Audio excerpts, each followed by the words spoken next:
सिंधी वाणी की पहले प्रकरण की पहली चौपाई है। आखिर वेड़ा उथड़ जी आई रुहे छड़ेजा रांध उथी बीच अरस जे कोड करे मींदू कांध। ये चौपाई जो सिंधी की वाणी अवतरण हुई उससे पहले खिलवत परिक्रमा सागर और सिंगार जिसको हम हकीकत और मार्ग की वाणी कहते हैं उसका अवतरण हो चुका था। धामधनी को क्यों कहना पड़ा कि आखिर वेड़ा उथण जी, हे सुंदर साथ जी, उस समय जब सब सुंदर साथ धामधनी के चरण में थे। सिंधी वाणी का अवतरण हुआ है पन्ना परम धाम में और पन्ना जी के अंदर जो 5000 की जमात थी उस सुंदर साथ रात दिन चितवनी में लगे हुए थे, रात दिन चर्चा में, रात दिन सहूर में लगे हुए थे। फिर भी उसके बाद भी राज्य को कहना पड़ा कि हे सुंदर साथ जी, ये समय आखिर का है, आप जागिए। आखिर वेड़ा उठण जी, आखिर का समय है। आखिर का समय मतलब जागने का ब्रह्मांड, और जागने के ब्रह्मांड में जब हम आए उससे पहले हम राज्य महाराज ने परम धाम से उतारा, तब हम ब्रज मंडल में आए थे ना, और ब्रज मंडल में ब्रज की गोपियां थी, उसके पास हम वाणी कहती है कि ब्रह्म सृष्टियां आई ब्रज में प्रेम हो तो लक्ष्य बिना। उस समय लक्ष्य की कमी कह रहे हैं हम कि उस समय जब ब्रह्म सृष्टियां आई प्रेम किया, गोपियों ने अनंत प्रेम किया और उस प्रेम की रसधारा से उस गोपियों ने भवसागर को पार कर लिया। 11 साल की बहुत छोटी सी उम्र में गोपियों ने उस परम धाम को पा लिया। श्री कृष्ण जी के अंदर बैठे राजसी युगल स्वरूप श्री राजी महाराज की ये वाणी उस समय नहीं थी, फिर भी गोपियों ने उस प्रेम की इतनी पराकाष्ठा पार कर ली कि उसने अपने तन तक छोड़ दिया, संसार को गोपद वच्छ कर दिया। अब इस समय ये जागने का ब्रह्मांड है, इस ब्रह्मांड में वाणी भी है, सहूर भी है, हमें सदगुरु भी मिल गए। आज से 400 साल पहले धामधनी अखंड वाणी का ज्ञान लेकर हमारे सामने आज प्रस्तुत कर दिया। हर एक यह सुंदर साथी जागो और जगाओ, उसका जो मीनिंग घोष कर रही है वाणी, और हम पिछले 6 दिन से सुन रहे हैं इसी मंच पर कि सुंदर साथी तुम प्रेम सेवा से पाओगे पार, और चितवनी ही हमारा मूल लक्ष्य है। हम भटके कहाँ है? चितवनी की राह से भटके हैं। आज हमारे पास वाणी है, वाणी का ज्ञान तो हम सरलता से कर सकते हैं, वाणी की चौपाइयों को भी सरलता से गा सकते हैं, वाणी की जो चौपाइयाँ है उसका अर्थ भी लगा सकते हैं, पर कमी कहाँ है? कमी हमारे भजन में, कमी हमारे प्रेम में है। इसलिए धनी को बार बार कहना पड़ता है कि हे सुंदर साथी जागिए। ये समय कौन सा है? तो बोल रहे हैं कि आखिर का समय है। आखिर वेड़ा उठण जी आई रूहे छड़ेजा रांध, हे प्रारंभ धाम ने ब्रह्म सृष्टि तो ये खेल को छोड़ दे। रांध का तात्पर्य खेल, माया, उसको छोड़ दे। ये रावत कर रही है ना कि माया में जो तू खेल रही है, जो झूठे कबीले बनाकर अपने परिवार को ही सच मानकर तू जो चल रही है, तेरा आखिरी जो संबंध है वो किससे है? जो तू इस ब्रह्मांड में आई तब तेरा संबंध कौन सा था? कहाँ से आप तू आई हो? तू आई इत क्यों कर? कहाँ है तेरो वदन? नार तो कौन कसम की दृढ़ कर कहो वचन। पूछ रहे राज्य तू कहाँ से आई हो? सिर्फ सदगुरु को नहीं पूछा, हम सबको पूछ रहे हैं। सदगुरु ने तो ढूंढ लिया था, उस समय सदगुरु को ताकत नहीं मिला था, फिर भी उसको राज्य महाराज ने 3 बार दर्शन दे दिए ना। पहले कच्छ के रण में दर्शन दिए, हुकुम के स्वरूप बनकर आए। दूसरे कच्छ के अंदर भुज में ब्रज मंडल का दर्शन करवाया, और तीसरी बार जामनगर में साक्षात आगे स्वरूप ने राज्य महाराज ने वो कुंजी दी, और फिर भी राजी महाराज उससे प्रश्न कर रहे हैं। तो प्रश्न सिर्फ सदगुरु के लिए नहीं है, हम सब के लिए है, क्योंकि हम सब भी क्या कर रहे हैं अभी, परम धाम की हमें नींद मिली है, नेमत मिली है, उसको छोड़ करके, क्योंकि स्वामी जी बार बार कह रहे हैं कि आप वो कर्मकांड का मार्ग है उसको छोड़कर चितवनी का राह अपनाए, युगल स्वरूप की शोभा को अपने दिल में बसाए, और जो युगल स्वरूप हमारे धाम दिल में विराजमान है। कहते हैं वाणी में कि ऊपर तले अर्श ना कहा, अर्श कहा मौमी ने कलुग, ब्रह्मात्माओं का धाम दिल ही राज्य का परम धाम है। और उस दिल में राज्य कब आएंगे, जब हम राज्य को अपने दिल में बसाने के काबिल हमारे दिल को करेंगे, तभी राज्य हमारे दिल में आएंगे ना। नहीं तो कहते हैं कि माला फेरत जुग भया, फिरा न मन का फेर। माला फेरते फेरते तो जुग निकल गए, हम उसी राह पर चल रहे हैं, और आखिर तक जब उसी राह को पकड़े रहेंगे, अपनाए रहेंगे, तो वो चितवनी की राह है, उस पर हम कब चलेंगे। यहाँ कहते हैं कि उठी बीच अर्श जे, तू परम धाम में मूल मिलावा में, तेरे 25 पक्ष में जागृत होना है तुझे, उस परम धाम में पल पल जो तू विचरण करती थी, आज तुझे मूल मिलावे में बैठा करके राजी महाराज के कहते हैं कि भौम तले की बैठाई के खेल देखाया बांध, उम्मीद धनी ने अपने चरणों में बिठा करके इस खेल को राज्य अपनी दृष्टि के अंदर, राज्य ने कहा ना कि भाई सखियों जाना तो था पहाड़ घाट पर, मगर उस दिन क्या हुआ, सखिया ने राज्य ने जो दिल में उपजाया था, जो प्रकट किया था, वही सखिया ने मांगा कि हे राज्य आज पहाड़ घाट नहीं जाना है, आज हमें अक्षर का घाट जाना है। और अक्षर के घाट में जाने के लिए राज्य ने कहा आप सब आज मूल मिलावे में चलिए, आज पहाड़ घाट नहीं जाना है। और सबको मूल मिलावा में बैठा करके राज्य महाराज ने कहा कि आप सब मेरी दृष्टि में दृष्टि मिलाइए, मैं आपको खेल दिखाता हूँ। और सखिया खेल किस तरह देख रही है, मूल मिलावे में राज्य की दृष्टि में वो खेल देख रही है। तो खेल कौन देख रहा है, राज्य की दृष्टि के अंदर हमको खेल दिख रहा है ना, हम तो राज्य की नजर में नजर मिलाए बैठे हैं। फिर भी कहा कि सखियां खेल देख रही है। राज्य महाराज ने एक लाड कर दिया सखियों के ऊपर कि हे सखिया अनादिकाल से तुम मुझे लाड कर रही हो, आप सब मुझे इतना प्रेम कर रही हो, श्यामा महारानी पण अनंत लाड कर रही हो, आज मुझे भी एक लाड का मौका दो। और राज्य ने वो लाड का मौका दिया और इस संसार में हमारी सुरता को उतारा। और व्रज मंडल में पहले आई गोपियां, उसके बाद बहुत छोटे समय में, बहुत छोटी अवधि में क्या किया कि 11 साल 52 दिन के अंदर ही हमको परम धाम, वो प्रेम की ताकत से हम पहुंच गए। और उसके बाद उम्मीद पूरी न हुई और आए तीसरे ब्रह्मांड में, ये ब्रह्मांड में आए। कहते हैं कि कोड़ करे मिंडू कांध की कुछ उठी बीच अरस से कोड़ करे मिंडू कांध, कि परम धाम में फिर से जागृत होना है। कैसे होना है, दूसरा प्रकरण है सिंधी का, रे पीरियम मंगासो लाड करे, एहड़ी पिंच का मुंद से खिलंगड़ी लगा गरे, हे धाम धनी।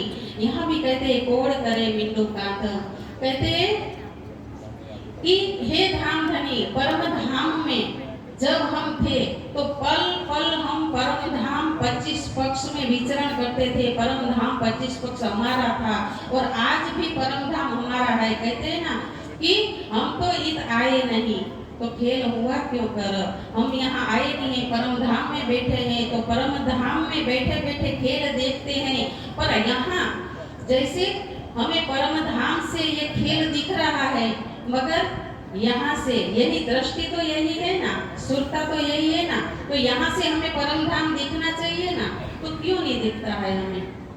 तो एक माया का आवरण, ऐसा राज्य कहते कि परम धाम की ब्रह्मात्मा यहाँ क्या कर रही है कि यहाँ आई रूहें छडेजा रांग खेल कर रही है ना, इसलिए राजी महाराज और परमधाम जो वहाँ की जो लीला है, कभी परमधाम अनंत है, अद्वैत है, असीम है, अपार है, अखंड है, अनादि है, इसलिए वहाँ लीला कभी स्थिर नहीं रह सकती, स्टॉप नहीं रह सकती, बंद नहीं रह सकती। एक सोई घड़ी, सोई पल, सोई साहित्य। और यहाँ आए हमको कितने साल हो गए? 5000 साल हो गए। ब्रजमंडल से लेकर इस झागनी के ब्रह्मांड में आए हैं हम। पर राज्य कहते हैं कि रे प्रियम महामती जी के धाम दिल में विराजमान राज्य महाराज ने ब्रह्मवाणी का अवतरण किया है। उसमें महामती जी कहती हैं कि रे प्रियम मंगा सो लाड करे। आज महामती की आत्मा पुकार के कह रही है कि हे प्रीतम ऐसा लाड करा मुझे। एहड़ी कीज का मुझसे खिलंगड़ी लगा गए, मैं दौड़ के तेरे सामने आ जाऊं, तेरे गले लग जाऊं और तुझे लिपट जाऊं और 25 पक्ष की जो शोभा है, लीला है, उसमें मैं फिर से घुल मिल जाऊं। तो जो चितवनी की बात करते हैं, हम जब वाणी का मंथन करते हैं, चौपाइयों का मंथन करते हैं, तब जो परिक्रमा ग्रंथ है उसमें 25 पक्ष की जो लीला बताई है, उसमें एक बार सुंदर सर जी हमारी आत्मिक दृष्टि को भी इतना अधिकार राज्य ने दिया है कि हम भी अपनी तरह से चितवनी करें। किया कोई रटा रटाया तो सब कर लेते हैं, पर कभी हमने अपनी जो दृष्टि है उस दृष्टि से कभी परमधाम देखने की कोशिश नहीं की है ना। तो यहाँ पे हम बड़ा वन का वृक्ष है, बड़ा वन है ना, वो बड़े वन में खड़े रह जाते हैं। और बड़ा वन के सामने जब खड़े रहते हैं तो दक्षिण दिशा में क्या दिखता है? लाल चबूतरा। उस चबूतरे का रंग कैसा है? लाल है। क्यों है? अपनी आत्मा से प्रश्न करिए, पूछिए कि लाल चबूतरा दक्षिण दिशा में जब नजर करते हैं ना, तो ये लाल चबूतरा 1200 मंदिर का लंबा और 30 मंदिर का जो उसकी पौड़ाई है, इतना विशाल चबूतरा। और एक एक मंदिर यहाँ के कालमाई के ब्रह्मांड के मंदिरों जैसा नहीं है, उसकी 100 हाथ की जो दिखाई गई है कि एक मंदिर 100 हाथ का है, ऐसे 1200 मंदिर। कभी उसका चित्रण कीजिए, उसके अंदर जाइए। जब अंदर जाएंगे तो क्या आएगा? मूल मिलावा। मूल मिलावे के अंदर क्या है? चितवनी। चितवनी किसी भी तरह करते हैं, हम अपनी हैं, हम आजाद है अपनी ओर से, अपने हृदय को खाली विशाल करना है। तो श्यामा महारानी दिखाई देते हैं ना, मूल मिलावे में खड़े हो जाइए, अपनी दृष्टि को ले जाइए। तो लाल रंग की साड़ी पहनी है श्यामा महारानी के, लाल रंग की साड़ी क्यों धारण किया? उससे आगे जाइए, राज्य की पाग को देखिए, लाल रंग की पाग है। राज्य ने नाक में बेसर पहनी है, जिसको बेसर कहते हैं, तो उसका मोती है वो भी लाल रंग का है। मूल मिलावे के चबूतरे में खड़े हो जाइए, दक्षिण दिशा तरफ ही हम जा रहे हैं, कहीं नहीं जाना है। तो आगे जब सीढ़ी उतरेंगे तो क्या है? 2 माणिक के स्तंभ है चबूतरा में। दक्षिण दिशा के मूल मिलावा का स्तंभ है ना, वो लाल रंग का है, वो भी लाल रंग का है। फिर वहां से बाहर दृष्टि निकालेंगे, आगे जाएंगे तो क्या आएगा? चांदनी चौक में नजर करेंगे तो एक लाल रंग का वृक्ष भी दिखाई देगा। और फिर भी दक्षिण दिशा में जाएंगे तो माणिक पहाड़, वो भी लाल रंग का है। और उससे आगे जाएंगे तो नीर सागर दक्षिण दिशा में है, उसका रंग भी कैसा है? लाल है। वो सागर किसका है? सखियों का सागर है, श्यामा महारानी का सागर है ना, लाल रंग। किसी ने कहा है ना, लाली तेरे लाल की जित देखो तित लाल, लाली देखन मैं गई, मैं भी हो गई लाल। तो वो लाल रंग है जो प्रेम का स्वरूप है, चितवनी में लाइए, ढूंढिए अपने। हरा रंग देखना है तो जमुना जी की पाल पर खड़े हो जाएगी, आपको सर्व दधी सागर तक हरा ही हरा रंग दिखाई देगा। कितने वन आते हैं, स्तंभ भी मूल मिलाप का स्तंभ भी हरित रंग दिखेगा। श्यामा महारानी का चरणिया में नीली नाई को चरणिया दिखेगा। जमुना जी की पाल से निकलेंगे, दरखत भाई चांदनी चौक में हरा दिखेगा, 7 वन भी हरा है। पीछे रंग महल के पीछे जाएंगे तो फूल बाग, नूर बाग, अन्न वन, दूब दुलीचा सब हरित रंग का, और हमारा जो दधी सागर है वो भी हरित रंग का है। हम चितवन हमारी बल से कर सकते हैं, हमारी दृष्टि से करते हैं। हमको हमारा है वो परम धाम, हमारा अधिकार है उस परम धाम का, और वो परम धाम में हम जिस तरह चाहे उस तरह हम घूम सकते हैं, जिस तरह चाहे उस गलियों में घूम सकते हैं। और सुंदर साथ जी मुझे 15 मिनट दिए गए थे, तो मुझे लगता है मेरा आप 10 मिनट और लगा सकते हो, मैंने माइक इसलिए पकड़ा है। 10-15 मिनट आप लगा सकते हो, कोई दिक्कत नहीं, रोटी खाने का कोई बात नहीं। बोले श्री प्राणनाथ प्यारे की जय। तो बात हो रही है कि हमारा परम धाम, राजी महाराज ने हमें परम धाम में घुमाने के लिए 25 पक्ष में घुमाने के लिए ब्रह्मवाणी रूपी ज्ञान दिया है। उस ज्ञान में राजी महाराज को हम इंद्रावती सखी सिंधी भाषा में कितना बल दिखा रही है कि हे धाम धनी जोड़ो बधारिया कांध से, मैं तेरे साथ झगड़ा करूंगी। गढ़वी सुंदरबाई बोल दिया है कि सुंदरबाई गढ़वी थी, जिसने एक गुनाह तो नहीं किया था सुंदरबाई ने कोई भी, लेकिन फिर भी जब राजी महाराज ने सुंदरबाई को जब धार्तम रूपी नींद दिया, खुद की पहचान कराई, कलश ग्रंथ में आता है ना, तो कौन आए इत क्यों कर कहाँ है तेरो वतन, नार तू कौन कसम की दृढ़ कर कहो वचन। तो जागत है कि नींद में करके देख विचार विद सारी या की कहो इन जिमी के प्रकार।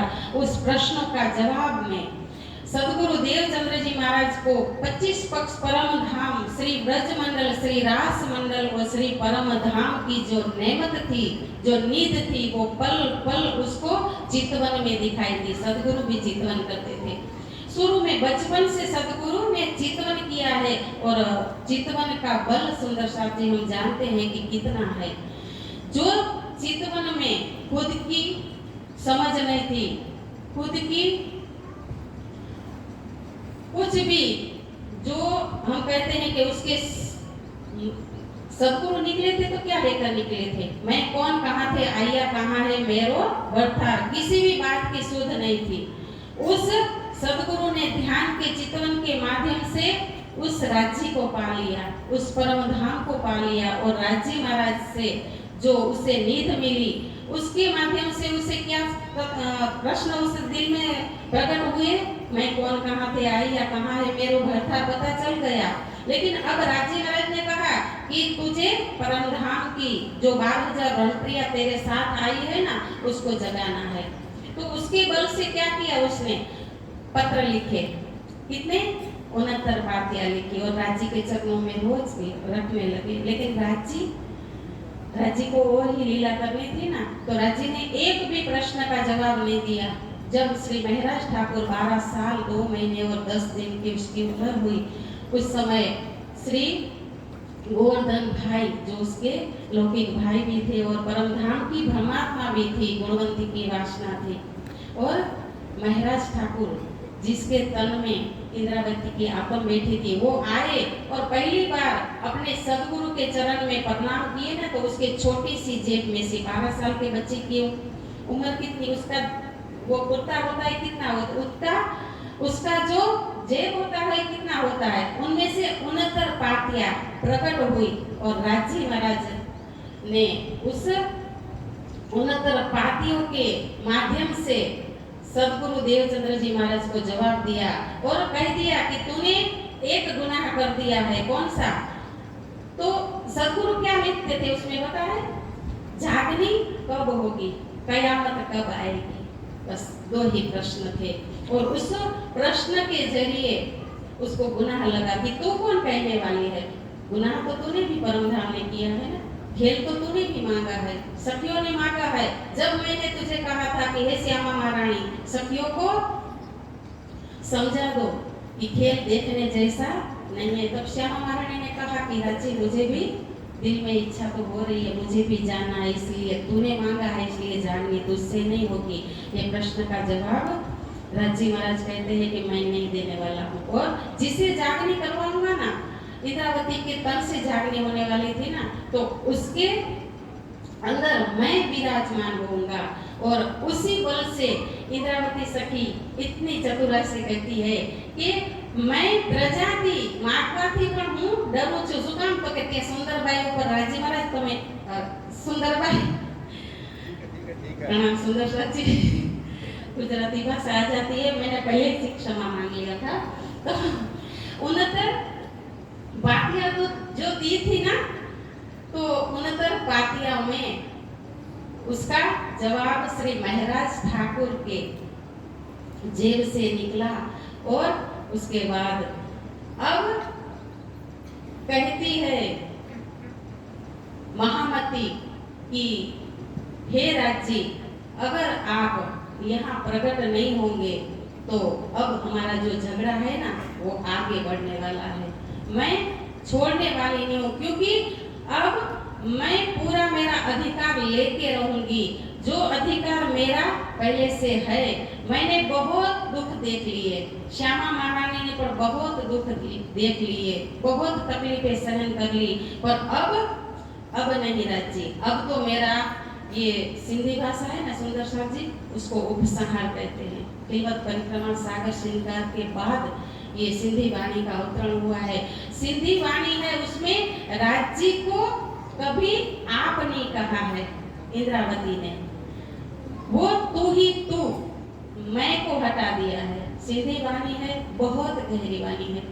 उसमें मैं, जैसे कि खुलासा में भी कहा है ना कि जो बंदगी है ना, चार बंदगी, शरीयत की, तरीकत की, हकीकत की और मार्फत की। उसमें मार्फत की जो बंदगी है, उसमें एक बंदगी है रूहानी बंदगी और दूसरी बंदगी है छिपी बंदगी। तो छिपी बंदगी, रूहानी बंदगी है, उसमें क्या आता है कि मैं धनी की अंगना हूँ, मैं धनी पर समर्पित हूँ।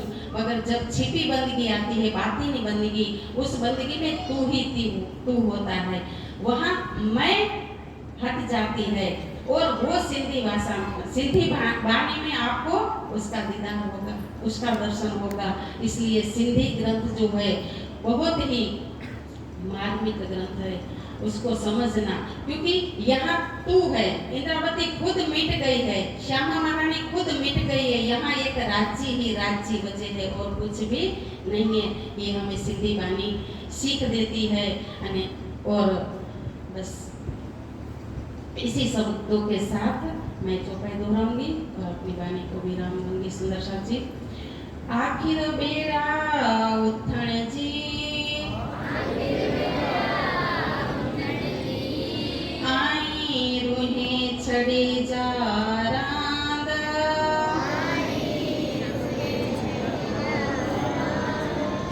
उठी